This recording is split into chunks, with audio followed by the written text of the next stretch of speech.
Fuera, ¿no? Hola, Acá la profe. tengo. Hola, Hola, profe. Hola. ¿cómo les va? Bien, Bueno, bien. muy Esperá que bien. conecto los auriculares pues no la escucho. Te escucho muy Bueno, bajito. ¿ahí me escuchan? Ahora sí, ahí está. Bueno, perfecto. Buenas tardes. Hola. Bueno, ¿podemos empezar entonces? ¿No hay nadie más? No. A ver acá. Gaby, ¿estás? No tengo a nadie para admitir. Alan, Colbert, Sí, pero Acá estoy. Lucía, Pacega, Federico y Sandra. No hay ¿qué más te iba a nadie decir? acá. ¿Estás segura? Porque Gabriela se quería conectar. A ver, espera que, Y a acá ver. acá no aparece en participantes.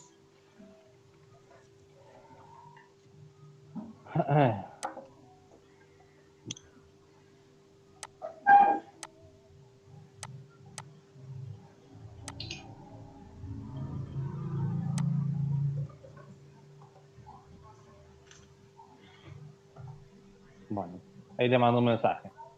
Bueno. Bueno, muy bien. ¿Cómo están? ¿Todos bien? Bueno, me alegro. Bien, todo bien. Bien. Bueno, me Bien. habló Paulo para comentarme lo que vieron el día viernes. Me dijo que vieron varios institutos del derecho contractual, o sea que vieron fuerza mayor, hecho del príncipe, imprevisión, suspensión de cumplimiento, etc. Bueno, entonces lo que nos queda por ver hoy conmigo es la redeterminación de precios, y eso vamos a ver ahora.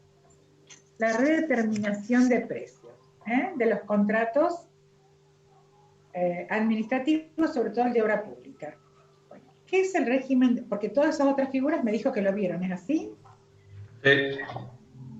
Bárbaro. Vamos a ver, redeterminación de precios.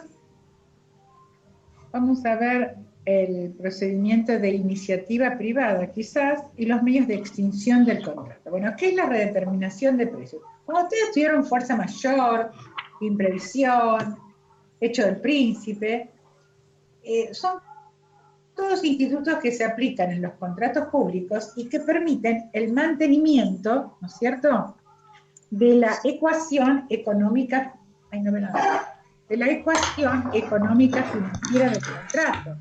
O sea, ¿qué significa esto? Significa que ese equilibrio económico-financiero, esa ecuación, ese sinalagma, debe mantenerse intacto durante toda la ejecución del contrato. Uno de los institutos que se utilizan, sobre todo en el contrato de obra pública, es el Instituto de Redeterminación de Precios. ¿Qué significa? Ustedes recuerdan que estudiaron ustedes los procedimientos de selección, ¿no es cierto? Cuando estudiamos, por ejemplo, licitación pública, dijimos que había pliegos de condiciones que establecían cuáles eran las condiciones para ese llamado, para esa convocatoria y después para la ejecución del contrato. Había una fecha para presentar las ofertas. Y después había una fecha acá para adjudicar el contrato. Y después una fecha para empezar la ejecución de la obra. Entonces, lo que yo pregunto es, si tenemos en cuenta acá, empieza la ejecución de la obra, pero acá, atrás, cuando presentó la oferta, usted fijó el precio del contrato y le adjudicaron la licitación a usted en base a ese precio. ¿Qué pasa entre esos precios fijados acá y el transcurso de todos estos meses hasta que usted empieza la ejecución de la obra? En nuestro país es algo muy inédito que los precios bajen. Los precios normalmente en nuestro país suben. Entonces, después de la Segunda Guerra Mundial, se instaló un sistema en nuestro país a nivel nacional, a nivel de las provincias, que era el sistema de variaciones de costos. Ese sistema de variaciones de costos que pretendía mantener incólume el valor real de la prestación que hacía el contratista. Durante una época, cuando hubo la ley de ¿cómo se llama? No la ley de consolidación. Cuando se prohibió la indexación de las deudas, se suspendió el sistema de variaciones de costos, si bien no implicaba una actualización monetaria, era el mantenimiento del valor real. Bueno, en el año 2002 se vuelve a instaurar este sistema y se llama desde el 2002 a esta parte redeterminación de precios. Es decir, los precios de un contrato no son fijos e inamovibles, sino son redeterminables cuando se dan las condiciones que establece la norma que regula la redeterminación. En la provincia de Santa Fe, en nuestra provincia, recuerden ustedes que el derecho administrativo contractual es local. En la nación hay normas contractuales, en cada provincia las hay. En nuestra provincia, la ley de redeterminación de precios de los contratos de obra pública es la ley 12.046, 12046 del año 2002, con su decreto reglamentario que establece la mecánica de redeterminación, es el decreto del Poder Ejecutivo de la provincia 3599 del año 2002. Doctora, ¿no le aparece nadie más ahí abajo? Ahora sí. ¿Alumnos que quieren ingresar? Sí, Gaby, ahora aparece. Ahí está, ¿viste? Ahí está, listo. Gracias. No, por favor. A ver, ¿alguien entró? Hola. Sí. Gracias y disculpe. Ahí está. Perdón, porque yo seguía hablando y no me fijaba en los participantes. Gracias a su compañero. Bueno. Sí, gracias, Juanma. Gracias. No, por favor, Gaby. Bueno, entonces, disculpe, esta ley profe. 12.046. Eso, Sí, ley 12.046, gracias. que es la ley de redeterminación de precios, y su decreto reglamentario, que es el decreto 3599 del año 2002. Entonces, hay precios, los precios en un contrato de obra pública son redeterminables, es decir, no son fijos e inamovibles.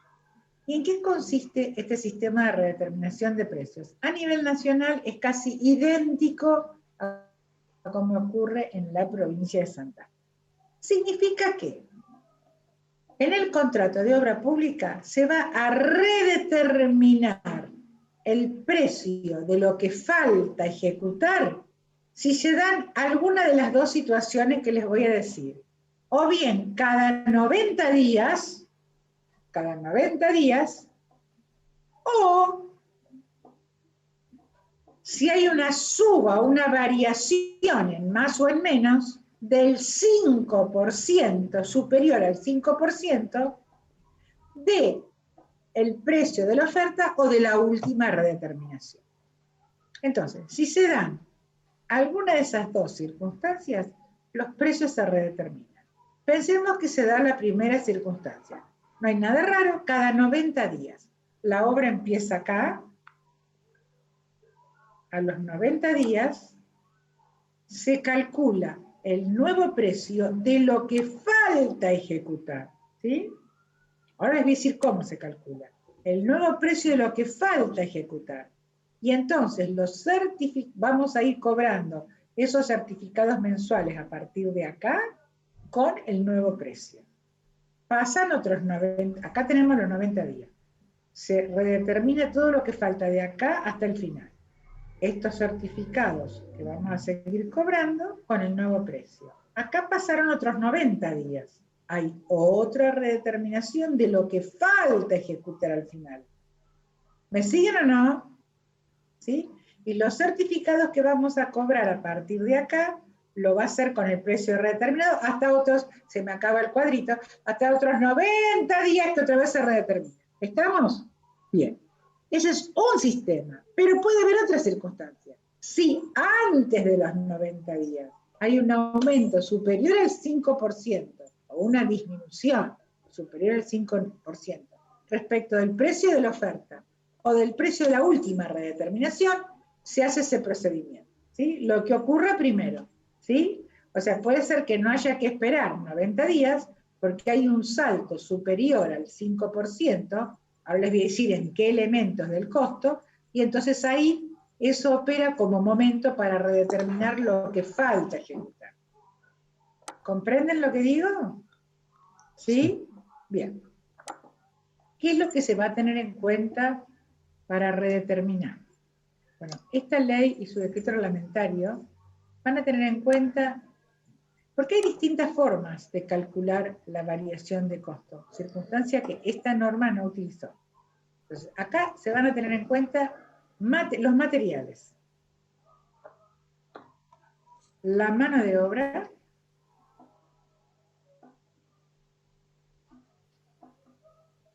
las reparaciones y repuestos que se necesiten para todos los equipos que están en la obra, y la amortización de equipos. Esos son los 4 rubros que se van a tener en cuenta. Más cualquier otro rubro, dice la ley, que a juicio del comitente público tenga una incidencia importante en el costo de esta obra.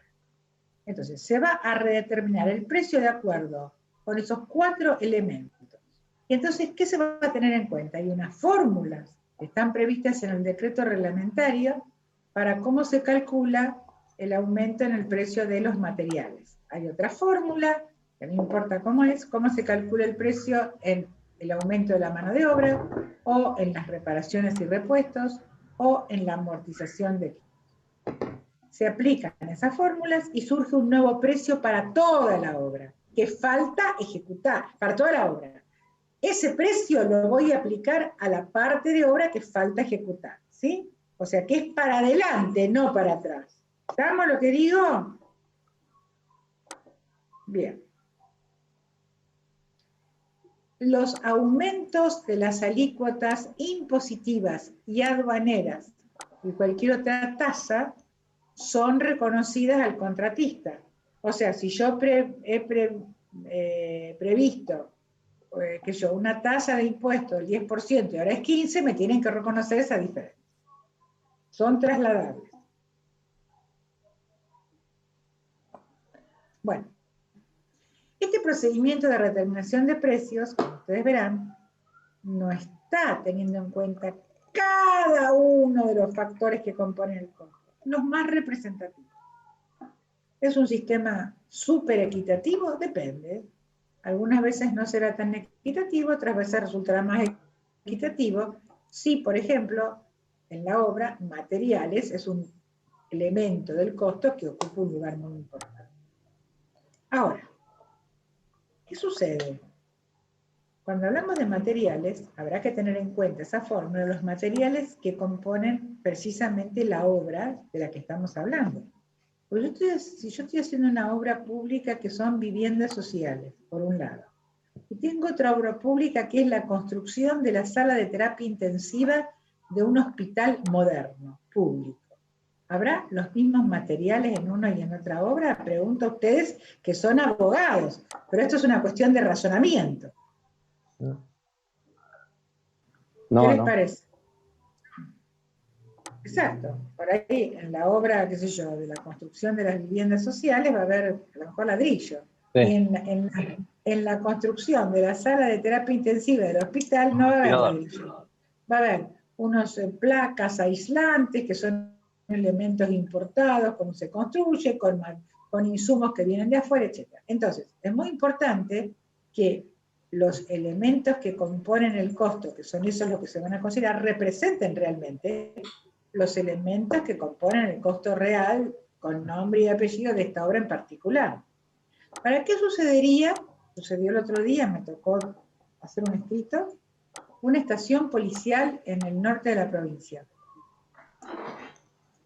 En la fórmula para los materiales tenía en cuenta los ladrillos.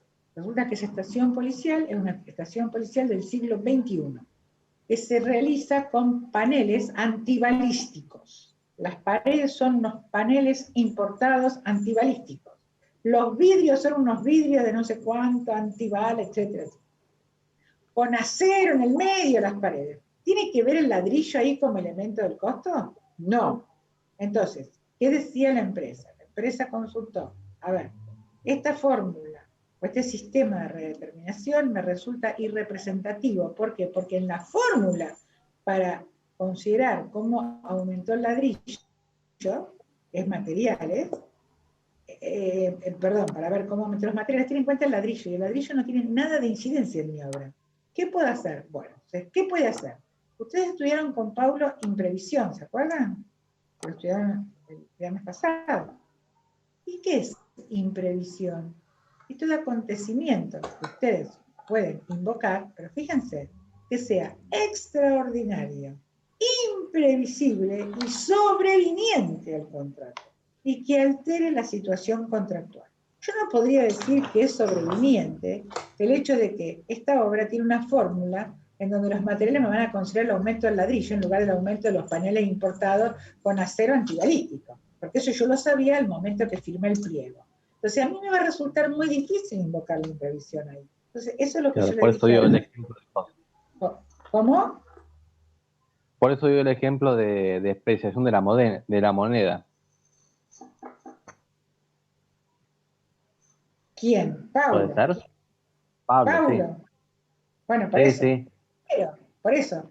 Pero yo podría decir, yo podría dar como imprevisión, a lo mejor en este caso, si hubiese un rubro que adquiere importancia después de celebrado el contrato y que antes no estaba previsto.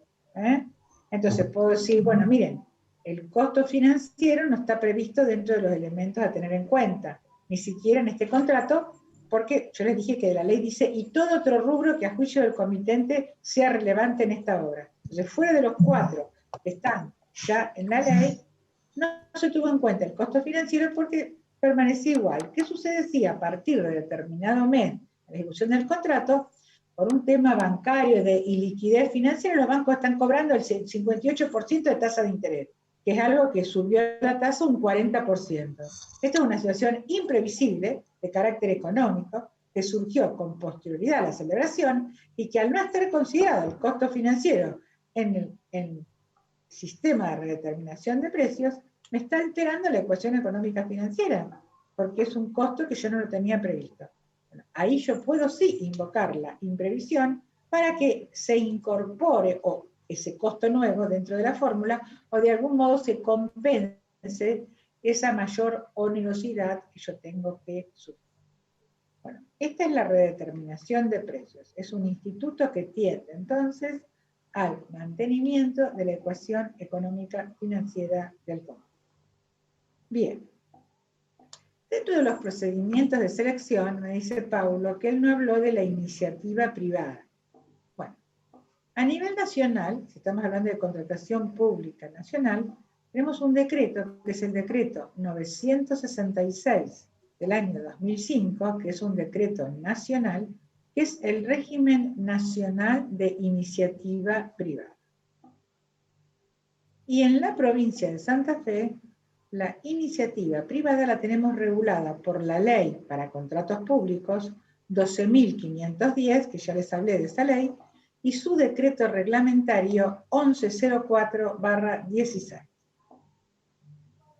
¿Qué significa iniciativa privada? Es un procedimiento muy interesante donde se permite que un particular, persona humana, persona jurídica, presente una iniciativa para realizar una obra pública o un servicio público, porque no existe en ese momento, o es una idea innovadora, o es técnicamente muy compleja, y presenta esta iniciativa para que se pueda hacer.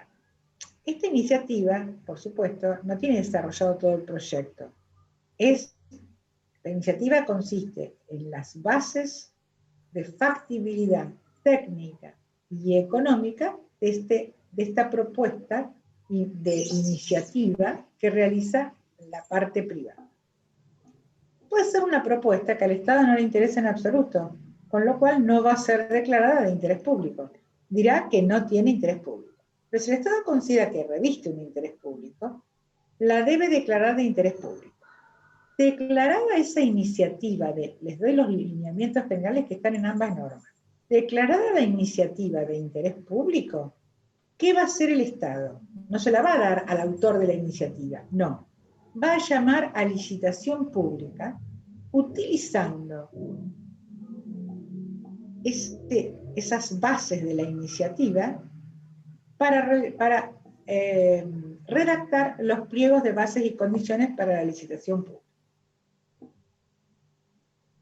En ese caso, va a llamar a licitación pública teniendo como base la iniciativa, la va a armar un poco más en los pliegos, y por supuesto todos los que quieran pueden presentar ofertas, incluido el autor de la iniciativa.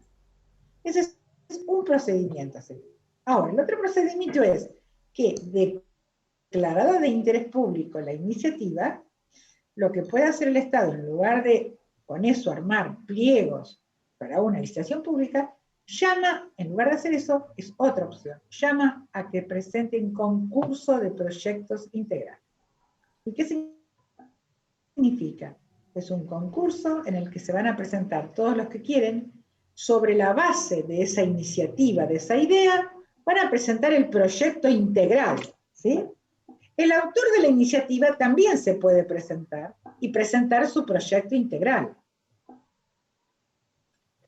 Y en caso de que la mejor oferta sea del autor de la iniciativa, le van a otorgar la adjudicación al autor de la iniciativa. Pero si hay una igualdad de conveniencia entre lo que presenta el autor de la iniciativa y alguna otra oferta presentada, el autor de la iniciativa va a tener una preferencia en el orden nacional, que es una preferencia porcentual. Entonces, si hay una equivalencia, si hay una igualdad equivalente entre el autor de la iniciativa y otra, y esa equivalencia significa que la del autor de la iniciativa, por ejemplo, esté por arriba en un porcentaje, no más allá del tanto por ciento, ahí tiene preferencia, se la van a adjudicar al autor de la iniciativa. En Santa Fe, esa preferencia no es así. Si hay una equivalencia entre la oferta presentada o el proyecto presentado por el autor de la iniciativa y otra oferta, le van a permitir hacer una mejora de oferta, tanto al autor de la iniciativa como al que está en igualdad de conveniencia con él. ¿Entienden lo que dije? Muy bien. De todos modos, ¿qué pasa si el autor de la iniciativa no sale electo? No es la oferta más conveniente o no es el proyecto más conveniente el del autor de la iniciativa. Bueno, él puede cobrar del que resultó adjudicatario el 1% en concepto de gastos reembolsables.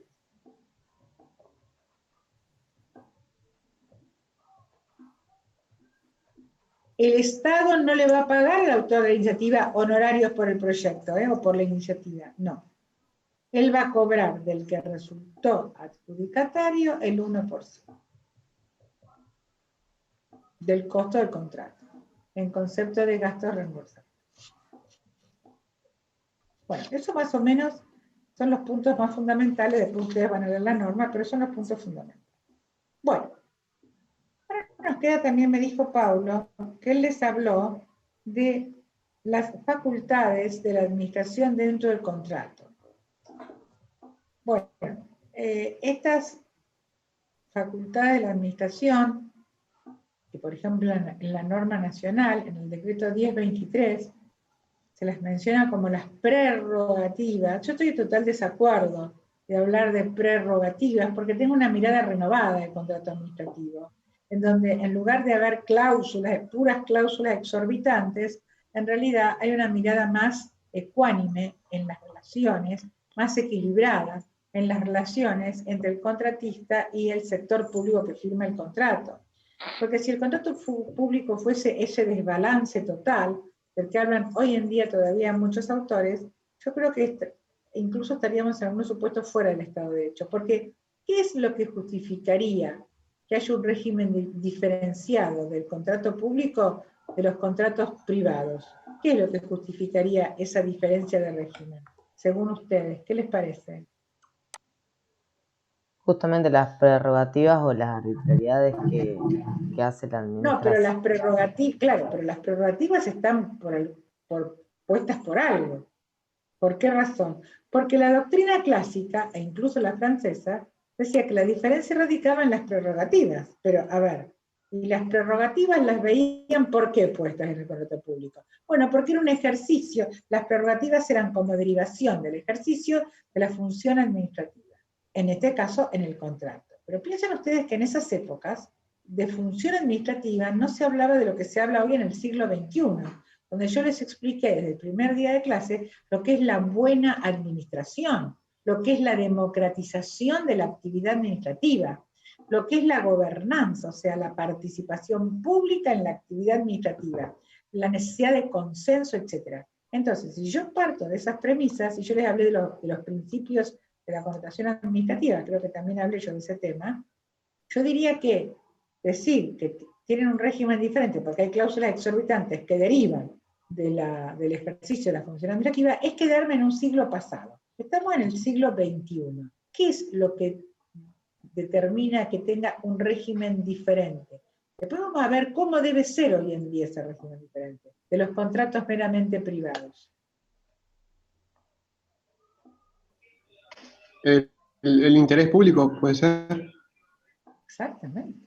La finalidad que persigue el contrato público, que es la satisfacción de un interés de la sociedad, un interés público que no es el interés del Estado gobernante ni del gobierno, es el interés de la sociedad que está involucrada en ese contrato. Si es un contrato para construir viviendas sociales, ¿cuál será el interés de la sociedad? El acceso a la vivienda para los sectores más vulnerables.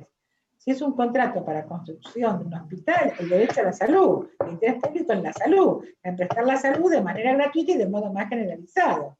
Si es una escuela, la educación. Si es un camino, el interés general de la sociedad en la transitabilidad de las rutas, en la preservación de su integridad física y del automóvil en los cuales se traslada. ¿Estamos? Entonces siempre hay un interés general involucrado en el objeto de cada contrato. Y eso justifica que el contrato tenga un régimen diferente a los contratos de derecho privado, donde están en juego meramente los intereses de los particulares que lo celebran, no el interés de la sociedad. Ahora, ese interés general involucrado en el contrato, a mi juicio, no se satisface solamente o espectacularmente con que existan prerrogativas exorbitantes de la administración, en el sentido de que salen fuera de la órbita de lo que se puede permitir en los contratos privados. Tiene que haber algunas potestades, algunas facultades de la administración que son diferentes a las que existen en los contratos privados, pero no es el único modo de gestionar un contrato público para que se cumpla esa finalidad de interés general. Entonces, yo no me acuerdo si yo les hablé o no a ustedes de los principios de la contratación pública, pero si les hablé, ustedes recordarán que yo he hablado de los principios que he elaborado de buena administración en el contrato, además de los que establecen las normas contractuales. Y esos principios de buena administración parten de una buena gestión del contrato público, de la necesidad de consenso entre el contratista y la administración en tópicos esenciales del contrato, la necesidad de acuerdos de buena fe que logren que el contrato siga, porque rige el deber de colaboración de las partes, que está todavía más, digamos, entronizado a partir de que en el Código Civil y Comercial se establece como uno de los requisitos de los contratos de larga duración el deber de colaboración de las partes, el deber de renegociar una vez de buena fe. ¿Qué más? El principio de la tutela administrativa efectiva en el seno del contrato administrativo. ¿Me va siguiendo o no? Bueno, ¿qué significa? Que la administración honre esa tutela administrativa efectiva dentro del contrato y que no mande al contratista a la sede judicial a reclamar lo que es procedente en sede administrativa. Eso es muy importante. ¿Qué más? Criterios son todos principios que fui elaborando a partir de analizar un montón de legislaciones. Criterios objetivos de interpretación de las cláusulas del contrato. Fíjense ustedes dieron con Paulo, me dijo, las prerrogativas de la administración en los contratos. ¿Es así? Lo vieron el viernes, me dijo. ¿Dieron uno de esos temas?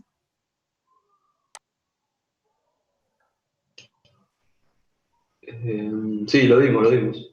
Bueno, ¿qué prerrogativas vieron entre las prerrogativas que tiene la administración? A ver. Yo tengo anotado que dimos. Tengo 1, 2, 3, 4, 5, 6 prerrogativas. ¿Las leo? Bueno, dígame, a ver. Menciónela. Derecho a interpretar los contratos, modificarlos e incluso rescindirlos. Derecho a Bien. controlar. Hasta ahí. Derecho de interpretación de los contratos. ¿Le dijo de dónde salen esas prerrogativas, Paulo? De los principios.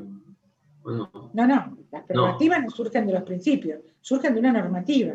Ninguna prerrogativa puede surgir sin estar una norma. Eso surge del decreto 1023 del año 2001, que rige el régimen de contratación pública nacional. Bueno, el artículo 12 del decreto 1023 se titula Prerrogativas de la Administración Pública. Imagínense que es del año 2001, no es tan viejo, es un término monárquico, porque yo no he visto que haya prerrogativas en la Constitución Nacional para la administración pública. ¿Ustedes conocen del derecho constitucional prerrogativa del Estado? No. Cuando dice que no hay prerrogativa, al revés.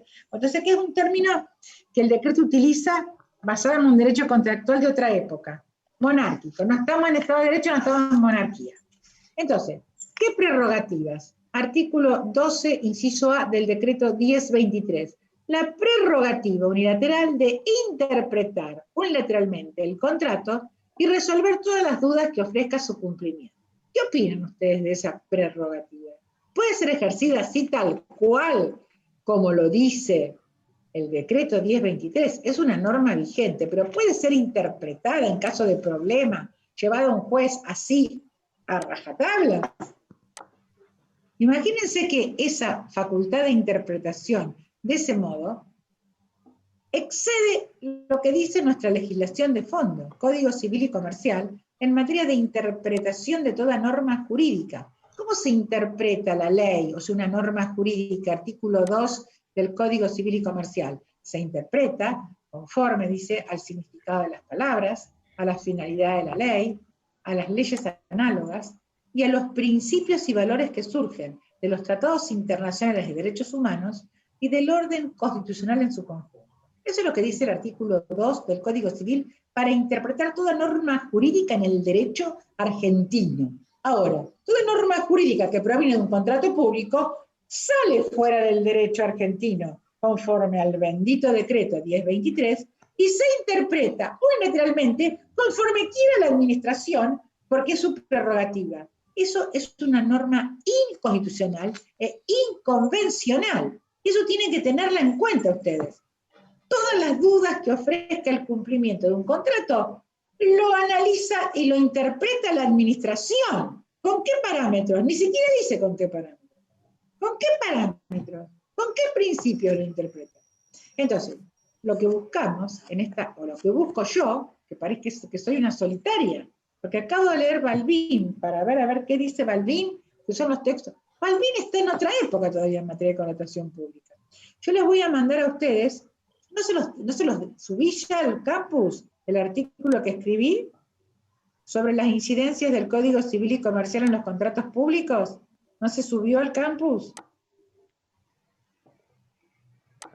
Yo no lo vi, yo no lo vi. No lo Ahí vieron. me fijo. Bueno, le voy a decir a Pablo que lo suba si no está subido, porque hay que empezar a pensar en una nueva visión, más allá de las normas escritas, porque si nos quedamos todavía con las normas escritas, miren qué desastre que está escrito, ¿entienden?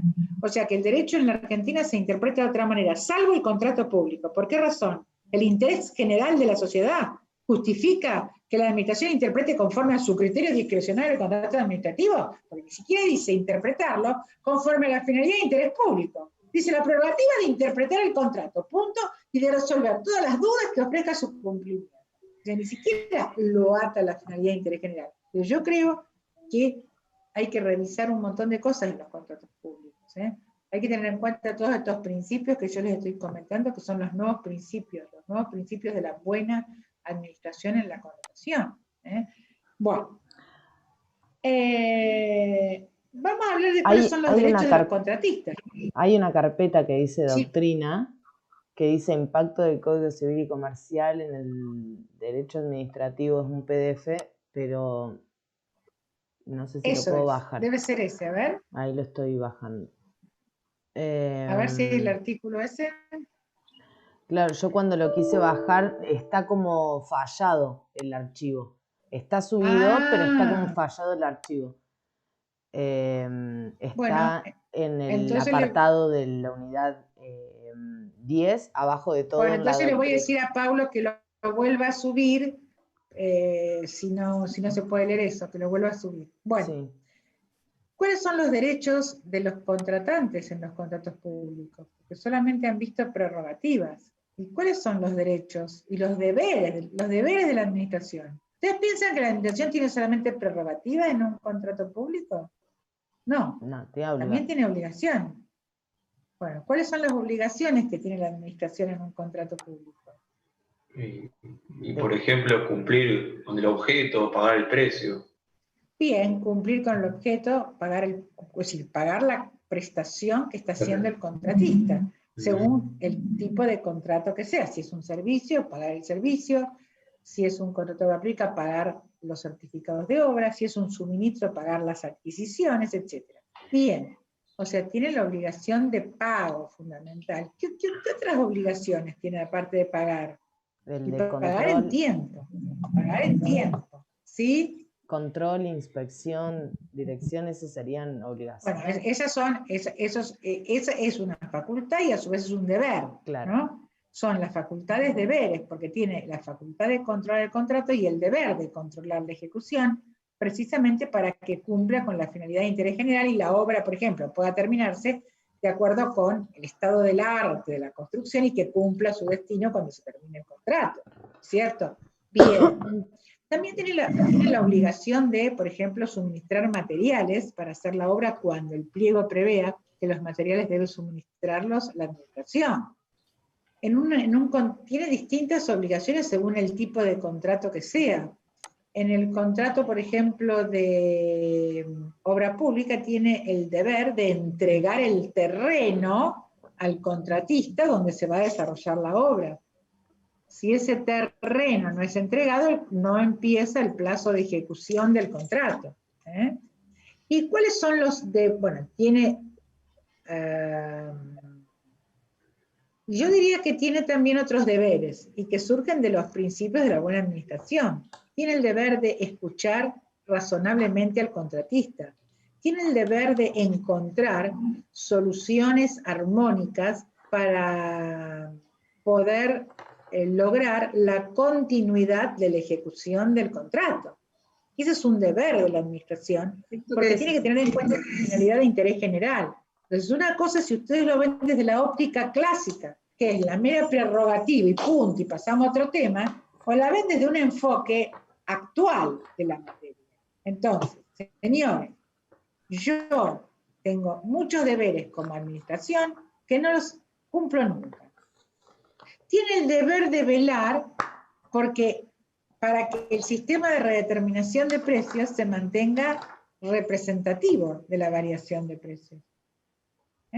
Tiene el deber de velar, no puede quedar sorprendido cuando uno dice, esto es irrepresentativo. Yo, administración, tengo que saber si el sistema es representativo o no, y que puse como materiales el ladrillo cuando voy a estar haciendo una estación policial antibalística.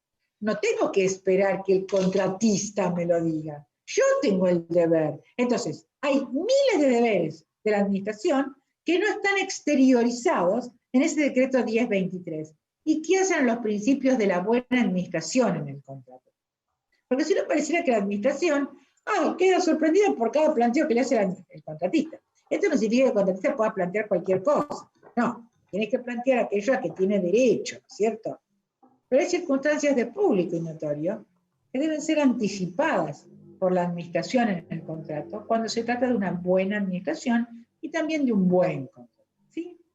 Bueno, y vamos a ver cómo se extingue el contrato administrativo. ¿Cuáles son los modos de extinción del contrato? ¿Cuál será el modo de extinción normal del contrato administrativo? El normal. La realización de la obra y que se pague el precio por... Bien, eso sería, en el caso de contrato de obra pública, la entrega de la obra que ya vamos a ver. Bien, en el contrato de suministro es el cumplimiento del objeto del contrato. Perfecto. Pero hay extinciones anormales del contrato. ¿Cómo se puede extinguir de modo anormal el contrato? Bueno, por revocación. Se puede revocar, así como se revoca un acto administrativo, ¿se acuerdan? Por oportunidad, mérito o conveniencia. ¿Se acuerdan que lo dimos eso o no? Sí. Bien. También Sí. se puede revocar un contrato por razones de oportunidad, mérito o conveniencia. ¿Y cuándo se revoca un contrato por razones de oportunidad, mérito o conveniencia? Bueno, cuando la administración considera que, bueno, que ya no es necesario mantenerse, esperen que voy a enchufar esto, porque me voy a quedar sin internet acá. Cuando la administración considera que ya ese contrato no cumple con la... No hay una cuestión de ilegitimidad, hay una cuestión de conveniencia pública. No cumple con la... o no va a cumplir con la finalidad de interés público que se había tenido en cuenta en su momento, y entonces lo va a revocar. Esa revocación no es por ilegitimidad, es por oportunidad, mérito y conveniencia. Y entonces, ¿qué va a generar a favor del contratista? La indemnización de todos los perjuicios que la revocación le provoca. Acá hay un problema si se indemniza el lucro cesante o no. Bueno, hay un caso de la Corte, fallado por la Corte, el Jacarandá, del año creo que 2004, donde la Corte dijo, en principio, que no habría imposibilidad en que se reconociera el lucro cesante, en ese caso, siempre que el contratista pueda probarlo. Ahora, después la Corte no tuvo otra jurisprudencia, hay casos en que no se reconoce el lucro cesante, pero esto es un precedente muy interesante para tenerlo en cuenta, porque no es el lucro de todas las ganancias dejadas de percibir, un porcentaje representativo o que resulte equitativo de lo que podría haber percibido y no percibido. Bien, esa es revocación por razones de oportunidad, mérito o conveniencia.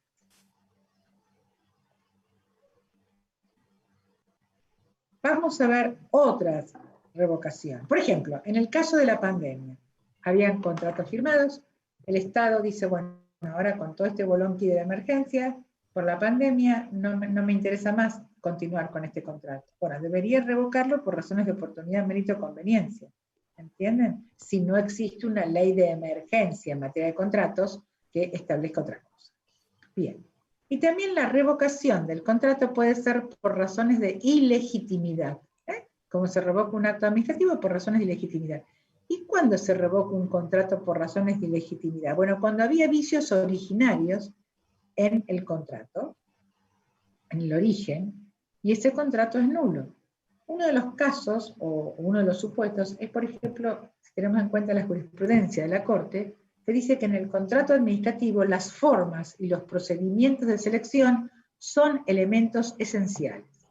Entonces, si por ejemplo se contrató en forma directa, y eso es un caso ingeniero Omega de la Corte, se contrató en forma directa cuando en realidad no se establecía en esa normativa municipal, en el caso de un municipio, que se contratara de esa forma, sino que utilizara licitación pública, aun cuando se hubiera celebrado el contrato, ese contrato puede ser revocado por razones de ilegitimidad, porque el contrato es nulo.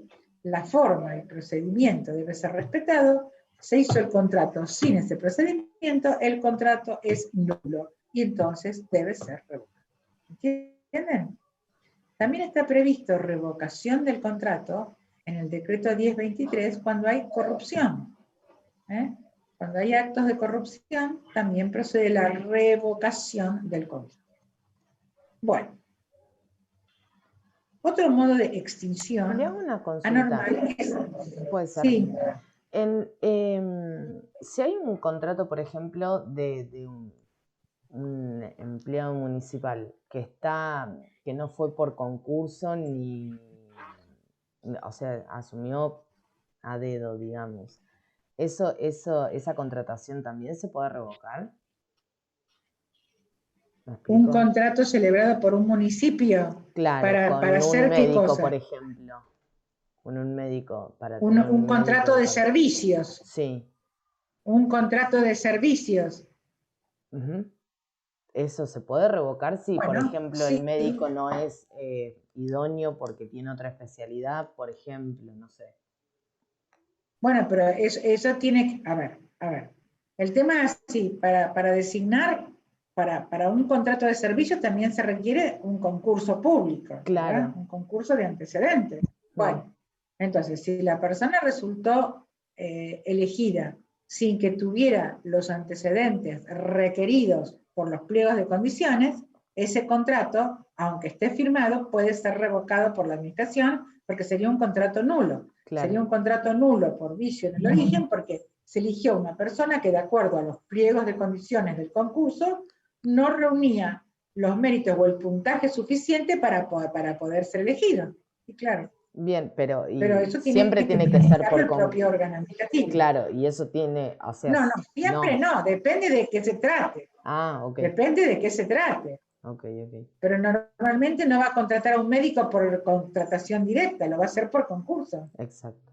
Ok, era eso, ¿no? Bien. Gracias. Vamos a ver otro modo de extinción.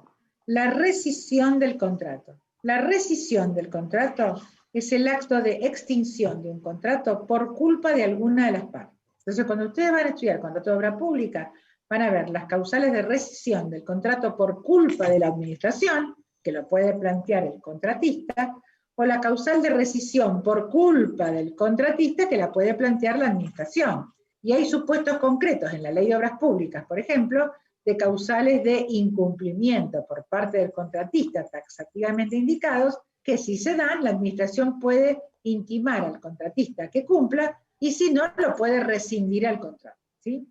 Cuando la administración rescinde un contrato por culpa del contratista, recuerden que rescinde por sí y ante sí, el contrato queda rescindido. El contratista se puede quejar y decir, no, la verdad que no incurrí en esa causal. Pero dictado el acto de rescisión, el contrato se tiene por rescindido. El contratista deberá impugnarlo por los recursos administrativos pertinentes y, si es necesario, llegar a la justicia. ¿Sí? Ahora, cuando el contratista considera... ¿Me siguen lo que estoy diciendo? Cuando el contratista considera que la administración incurrió en una causal de las establecidas, por ejemplo, en la Ley de Obras Públicas, de incumplimiento, plantea eso ante la administración. Y dice que si en el término de 30 días no cumple, va a proceder a rescindir el contrato. Entonces, después dice, bueno, rescinde el contrato. El contrato no queda rescindido si la administración no acepta esa rescisión.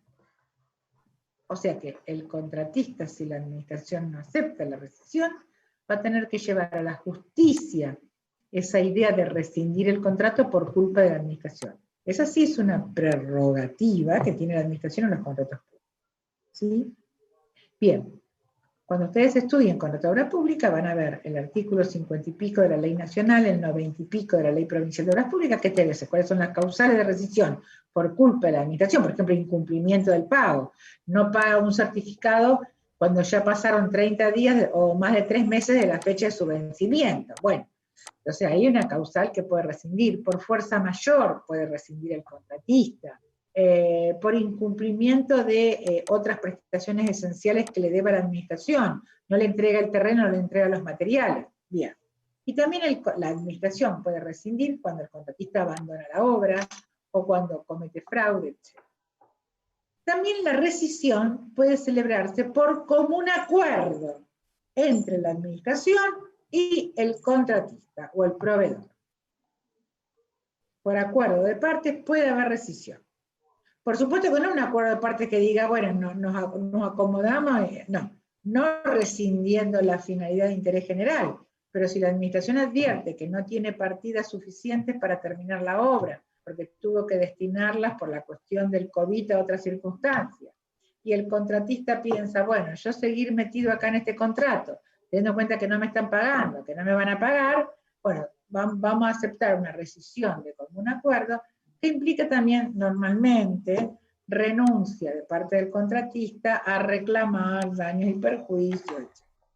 Bueno, ¿qué otra forma de extinción del contrato?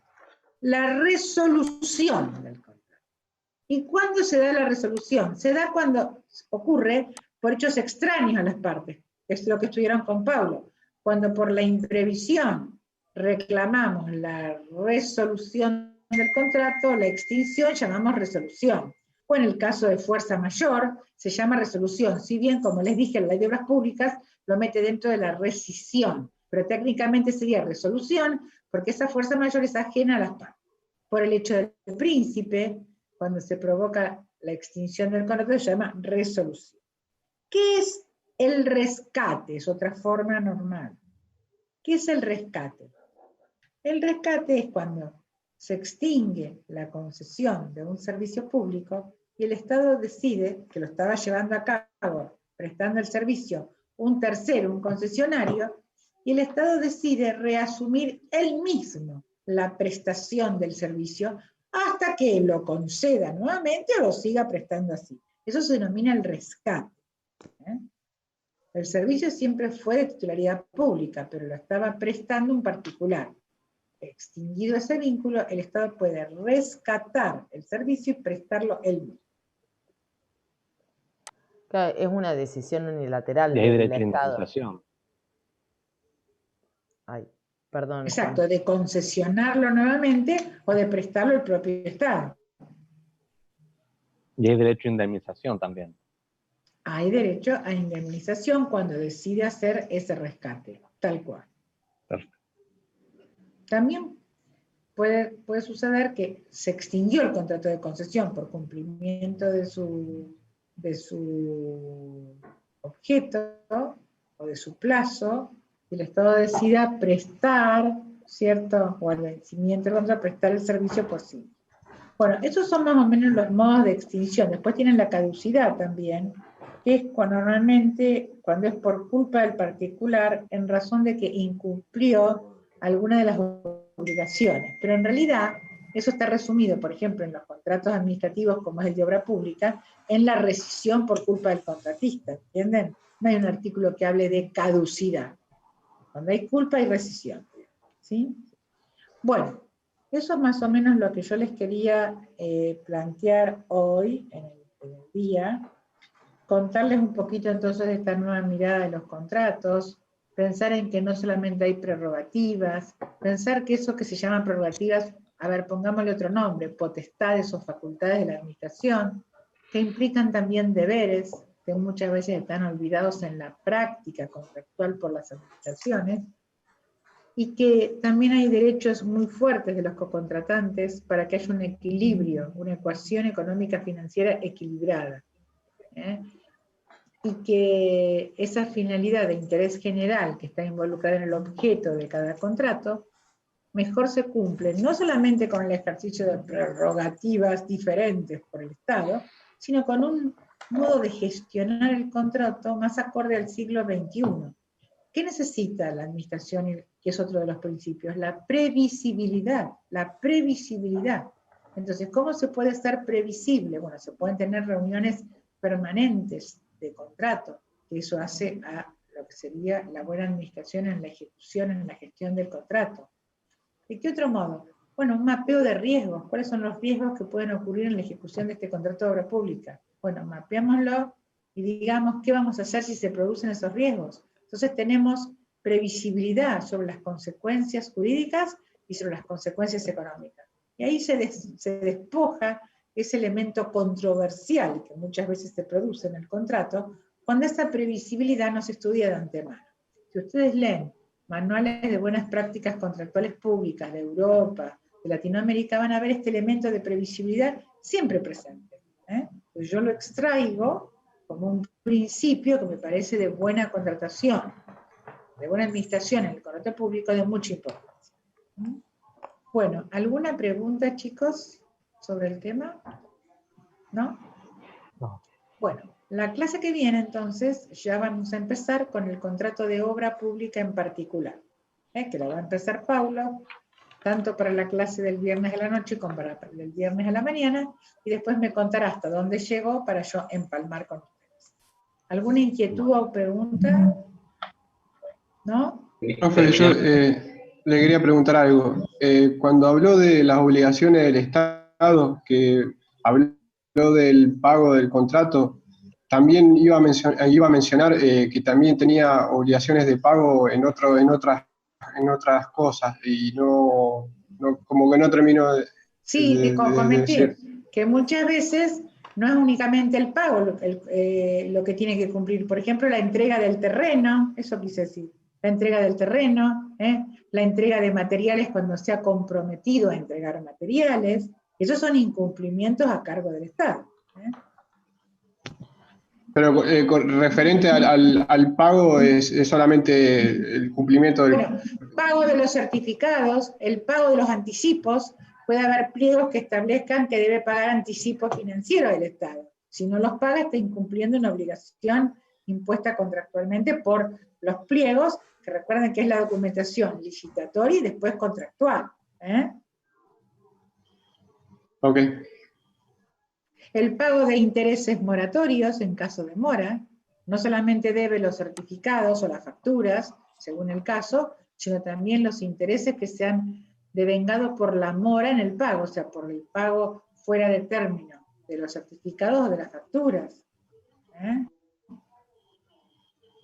Gracias. El pago de las redeterminaciones de precios, también debe pagar las redeterminaciones de precios. Y si no las paga, está incumpliendo su prestación esencial, porque la redeterminación de precios se interpreta que integra el precio del contrato. Recuerden que lo que se redetermina es el precio de lo que falta ejecutar. Entonces, si no paga el precio redeterminado, también incurre en un incumplimiento de una obligación a su cargo. ¿Quedó claro? ¿Sí? Sí, profe, gracias. No, gracias a usted por hacerme la pregunta. ¿Alguna cosita más? Entonces, doctora, hoy terminamos la unidad 10. Hoy terminamos esa unidad, que creo que ya la dimos exhaustivamente, con los procedimientos de selección que dieron también con Paulo, conmigo, y ya vamos a empezar entonces con el contrato de obra pública. Ahora le voy a escribir a Paulo para que empiece la clase que viene con ese contrato. ¿Sí? Perfecto. ¿Qué tienen que tener a mano? ¿Qué tienen que tener a mano para el contrato de obra pública? La Ley de Obras Públicas Nacional, que es la Ley 13.064, 13064, y vamos a ver la de la provincia de Santa Fe, que es la Ley 5188 de la provincia. ¿Listo? Perfecto. ¿Algo más entonces o no? ¿No? Bueno, nos despedimos entonces. Nos despedimos. Bueno. Chao. Listo, Hasta luego, gracias doctora. por la presencia y nos vemos la próxima. Hasta la Chao, próxima. profe. Gracias. Chao. Chao, profe, besos. Adiós. Cuídate. Adiós.